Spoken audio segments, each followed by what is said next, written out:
ये जो पैसा दिया जा रहा है ये आपके हक का है, कोई इसको वापस नहीं ले सकता। दोस्तों बहुत बहुत स्वागत है आप सभी का एक बार फिर से। जी हाँ दोस्तों, आज पूरे दिन की कई महत्वपूर्ण और बड़ी खबरें निकलकर सामने आ रही हैं। जानेंगे सभी खबरों को विस्तार से। तो दोस्तों खबरों में आगे बढ़ने से पहले वीडियो को एक प्यार भरा लाइक जरूर कर दें और ताजा खबरों को जानने के लिए चैनल को सब्सक्राइब भी जरूर कर लें। तो देखते हैं पहली बड़ी खबर क्या निकल कर आ रही है।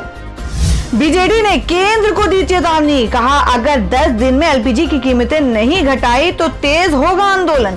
जी हम बात करें कि देश में पेट्रोल और डीजल की बढ़ती कीमतों को लेकर केंद्र सरकार के खिलाफ बीजेडी का प्रदर्शन राज्य में जारी है। शुक्रवार को भी बीजेडी के नेताओं और कार्यकर्ताओं ने महंगाई को लेकर विरोध जताया और बीजेडी ने पेट्रोल और डीजल के साथ साथ एलपीजी के दामों में कटौती की मांग की है। बीजेडी ने केंद्र को रसोई गैस की कीमत कम करने के लिए 10 दिन का समय सीमा दी और ऐसा करने में विफल रहने पर अपना आंदोलन जारी रखने की चेतावनी दी है। जी आपको बता दें कि प्रदर्शन कर रहे बीजू युवा जनता दल के अध्यक्ष व्योमकेश राय ने कहा कि हम 10 दिनों के लिए प्रदर्शन रोक रहे हैं क्योंकि हम केंद्र को चेतावनी दे रहे हैं कि अगर 10 दिन के अंदर एलपीजी के दामों में कटौती नहीं की तो हम आंदोलन को तेज करेंगे। उन्होंने कहा कि हमें इस बात की उम्मीद है कि सरकार हमारी बात मानेगी और अगर ऐसा नहीं किया तो हम राज्य के हर जिले में अपने आंदोलन को तेज करेंगे। व्योमकेश ने कहा कि 2014 में एलपीजी की कीमत करीब 400 रुपए की थी और आज वो दाम 1000 रुपए तक पहुंच गया है। उन्होंने कहा कि केंद्र सरकार ने इस पर कोई फैसला नहीं लिया है। हमें उम्मीद है कि केंद्र सरकार एलपीजी पर एक्साइज ड्यूटी और अन्य टैक्स को कम करेगी। व्योमकेश ने कहा कि केंद्र सरकार ने पेट्रोल और डीजल पर एक्साइज ड्यूटी कम कर जनता को राहत दी है। उन्होंने दावा किया कि पेट्रोल और डीजल पर उत्पाद शुल्क कम करने का केंद्र सरकार का फैसला ईंधन की बढ़ती कीमतों पर बीजेपी के आंदोलन के परिणाम स्वरूप है। उन्होंने दावा किया कि ओडिशा में पेट्रोल और डीजल की कीमत सबसे कम थी और राज्य सरकार द्वारा वैट में कमी की घोषणा के साथ इन उत्पादों की कीमतों ने देश में सबसे कम रहेगी। छठ पूजा को लेकर केजरीवाल सरकार का बड़ा फैसला, 10 नवंबर को रहेगा सार्वजनिक अवकाश। जी आपको बता दें कि छठ पूजा को लेकर दिल्ली डिजास्टर मैनेजमेंट अथॉरिटी ने कुछ दिनों पहले एक नई गाइडलाइन जारी की थी, जिसके बाद विपक्षी दलों ने उसका काफी विरोध किया और साथ ही लोगों में भी नाराजगी देखी गई। लेकिन अब छठ को लेकर दिल्ली सरकार ने एक बड़ा ऐलान किया है, जिसके तहत 10 नवंबर को पूजा के दिन दिल्ली में सार्वजनिक अवकाश रहेगा। सरकार ने इसके लिए बाकायदा आदेश जारी कर दिया है और दिल्ली सरकार ने अपने आदेश में कहा है कि छठ पूजा दिल्ली के लोगों के लिए एक महत्वपूर्ण त्योहार है। इस वजह से दिल्ली सरकार ने छठ पूजा के कारण 10 नवंबर 2021 को सार्वजनिक अवकाश घोषित करने का निर्णय लिया है। अगर कोई इस आदेश का उल्लंघन करता है तो उसके खिलाफ कड़ी कार्रवाई की जाएगी। हालांकि सरकार ने पूजा को लेकर अभी पूरी छूट नहीं दी है। जहां आपको बता दें कि हाल ही में बैठक के बाद दिल्ली डिजास्टर मैनेजमेंट अथॉरिटी ने यमुना किनारे छठ पूजा मनाने पर रोक लगा दी थी और ऐसे में दिल्ली में कुछ चुनिंदा जगहों पर ही आयोजना होगा। बीजेपी के साथ आम आदमी पार्टी के भी कुछ विधायक इसका विरोध कर रहे हैं और मामले में आप विधायक संजीव झा ने एलजी को एक पत्र भी लिखा था, जिसमें इस आदेश को तुरंत वापस लेने का अनुरोध किया था और हालांकि डीडीएमए का ये वाला आदेश ही अंतिम लग रहा है।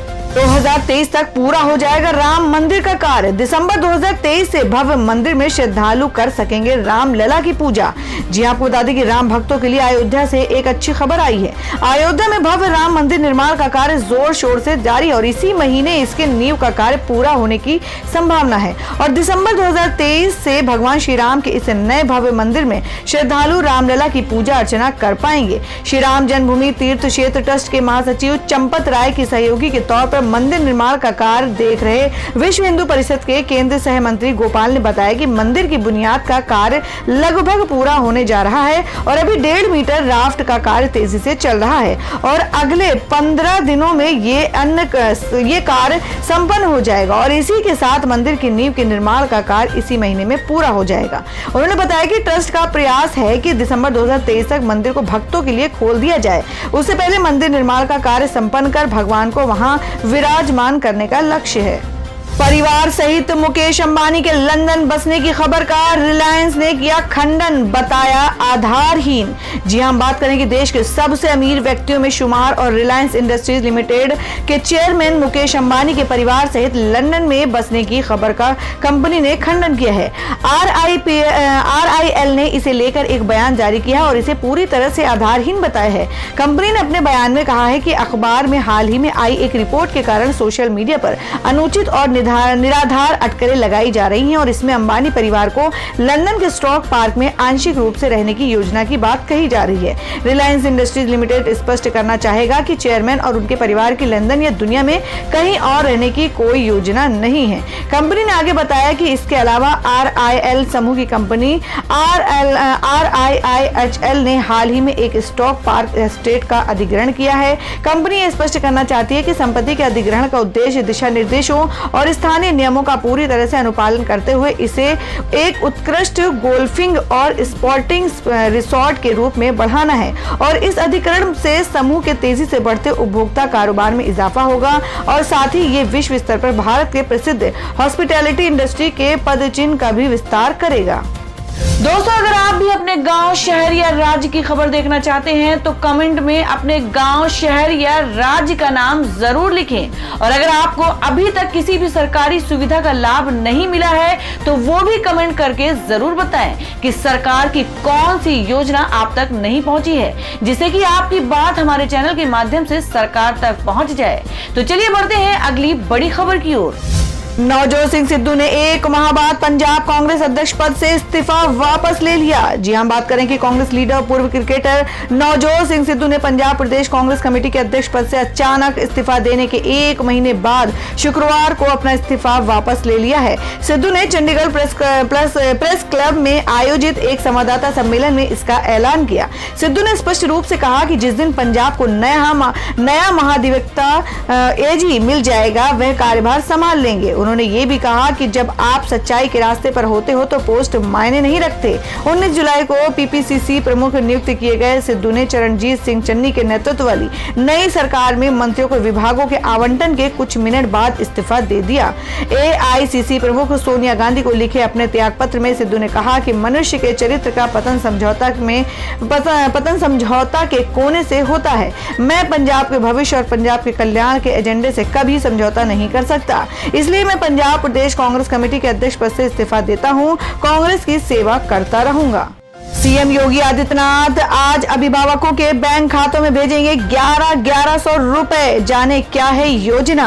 जी आपको बता दें उत्तर प्रदेश के परिषदीय और अशासकीय सहायता प्राप्त प्राथमिक व उच्च प्राथमिक विद्यालयों में पढ़ने वाले हर बच्चे के अभिभावक के बैंक खाते में 1100 रुपए भेजे जाएंगे। मुख्यमंत्री योगी आदित्यनाथ शनिवार को कक्षा 1 से 8 तक के 1.6 करोड़ से अधिक बच्चों के अभिभावकों के खातों में धनराशि भेजने का शुभारंभ करेंगे। सीएम योगी ये रुपए ऑनलाइन ट्रांसफर करेंगे। बच्चों को यूनिफॉर्म, स्वेटर, जूता, मोजा और स्कूल बैग खरीदने के लिए ये रकम भेजी जा रही है।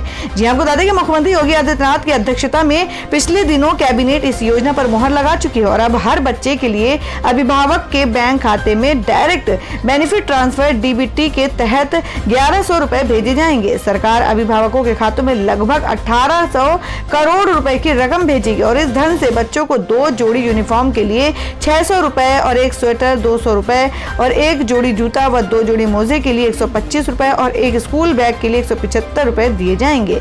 बच्चों के अभिभावकों के बैंक अकाउंट की फीडिंग का काम लगभग पूरा हो चुका है और शनिवार को उद्घाटन के बाद खातों में धनराशि ट्रांसफर शुरू हो जाएगा। तो दोस्तों, उत्तर प्रदेश की सरकार की इस पहल के बारे में आप लोगों की क्या राय है, आप अपनी राय कमेंट बॉक्स में जरूर दें। बढ़ते अगली खबर की ओर। आर्यन खान ड्रग्स केस से हटाया गया NCB ऑफिसर समीर वानखेड़े। दिल्ली के अधिकारियों के पास पहुंचा केस।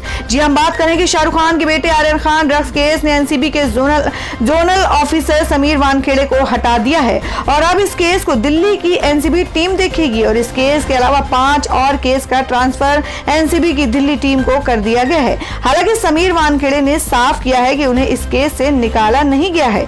समीर वानखेड़े ने अपने आधिकारिक बयान में कहा है कि उन्होंने अपनी राइट पिटीशन में खुद से ये गुजारिश की थी जिसे मान लिया गया है। दिल्ली की टीम जल्द ही मुंबई आएगी और उन्हें ये 6 केस सौंप दिए जाएंगे। गौरतलब है कि पिछले कुछ समय से समीर वानखेड़े पर कई तरह के आरोप लगे। शाहरुख खान के बेटे आर्यन खान को छोड़ने के लिए रिश्वत मांगने से लेकर उनके धर्म, जाति और सवाल उठे और उनके जन्म पत्र से लेकर उनकी जाति प्रमाण तक पर भी सवाल उठाए गए। उनकी पहली शादी और उनके दिवंगत मां के धर्म पर भी काफी कुछ कहा गया। लोगों को बड़ी राहत, इस राज्य में पेट्रोल हुआ 13.30 और डीजल हुआ 19 रुपए सस्ता। जी हम बात कर रहे हैं कि केंद्र सरकार के पेट्रोल और डीजल पर एक्साइज ड्यूटी कम करने के बाद कई राज्यों ने वैट में कटौती की और ऐसे में मुख्यमंत्री वसुंधरा बोम्मई के नेतृत्व वाली कर्नाटक सरकार ने गुरुवार को एक अधिसूचना जारी की, जिसमें केंद्र द्वारा क्रमशः 10 और 5 रुपए की समान कटौती के बाद डीजल और पेट्रोल की कीमत में 7 रुपए प्रति लीटर की कमी की गई है। भूपेश बघेल बोले 30 रुपए बढ़ाकर 5 रुपए एक्साइज ड्यूटी घटाना लॉलीपॉप थमाने जैसा। जी हम बात कर रहे हैं कि केंद्र सरकार द्वारा पेट्रोल और डीजल पर एक्साइज ड्यूटी में 5 रुपए 10 रुपए कम कर दिए हैं। पेट्रोल और डीजल पर एक्साइज ड्यूटी कम होने के बाद कांग्रेस ने इसे जुमला और आम जनता के लिए एक लॉलीपॉप जैसा बताया है। छत्तीसगढ़ के मुख्यमंत्री भूपेश बघेल ने केंद्र सरकार के फैसले को लॉलीपॉप बताया। उन्होंने कहा कि 2014 के पहले यूपीए सरकार में जितनी एक्साइज ड्यूटी थी उस एक्साइज ड्यूटी के स्तर पर ले आए, हम उसका स्वागत करेंगे। ये 5 रुपए का लॉलीपॉप है, पहले 30 रुपए बढ़ा दो फिर 5 रुपए कम करो, ये नहीं चलेगा। उन्होंने कहा कि अगर एनडीए सरकार यूपीए सरकार की तरह उत्पाद शुल्क 30 रुपए से घटाकर 9 रुपए कर देती है तो पेट्रोल डीजल की लागत निश्चित रूप से कम हो जाएगी। बघेल ने आगे कहा कि छत्तीसगढ़ में रमन सिंह की सरकार ने अपने कार्यकाल में जो पेट्रोल डीजल पर टैक्स के दाम तय किए थे उससे 1 पैसा भी हमने पिछले 3 सालों में नहीं बढ़ाया। वहीं नेता प्रतिपक्ष धर्मलाल कौशिक ने कहा कि प्रधानमंत्री ने देश की जनता को दिवाली के मौके पर पेट्रोल और डीजल में वैट कम कर उन्हें दिवाली का तोहफा दिया है और अब मुख्यमंत्री की बारी है।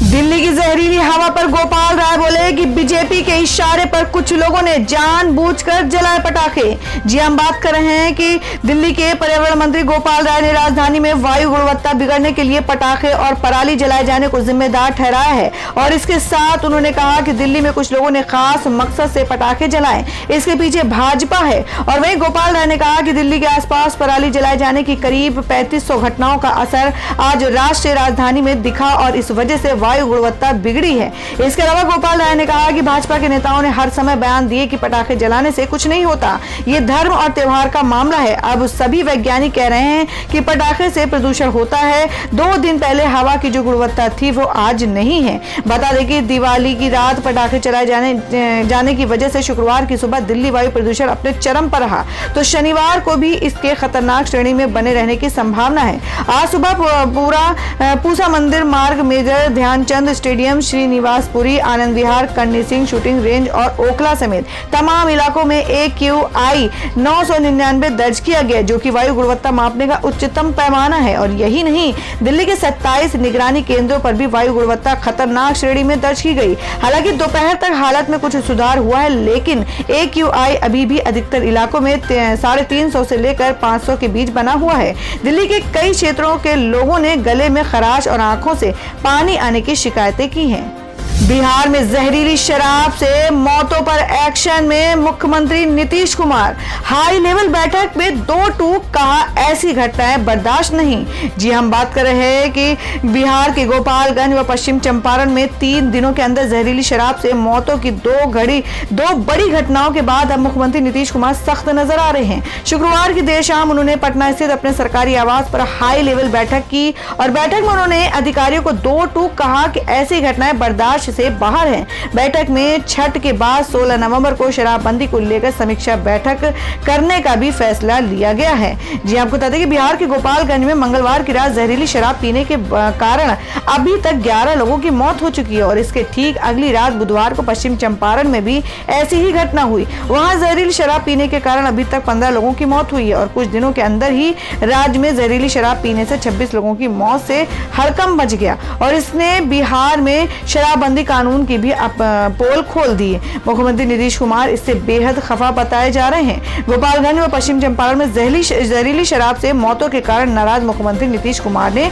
शुक्रवार की देर शाम सीएम हाउस में उच्च स्तरीय बैठक की और राज्य के मद्य निषेध मंत्री सुनील कुमार तथा गृह सचिव व डीजीपी के साथ इस बैठक में मुख्यमंत्री ने गड़बड़ी करने वालों पर कड़ी कार्रवाई करने का निर्देश दिया और कहा कि जहां घटनाएं हुई वहां दोषियों पर कड़ी कार्रवाई हो। मुख्यालय हर दूसरे दिन शराबबंदी की समीक्षा करे। बैठक में तय किया गया कि छठ के बाद 16 नवंबर को शराबबंदी की समीक्षा बैठक होगी।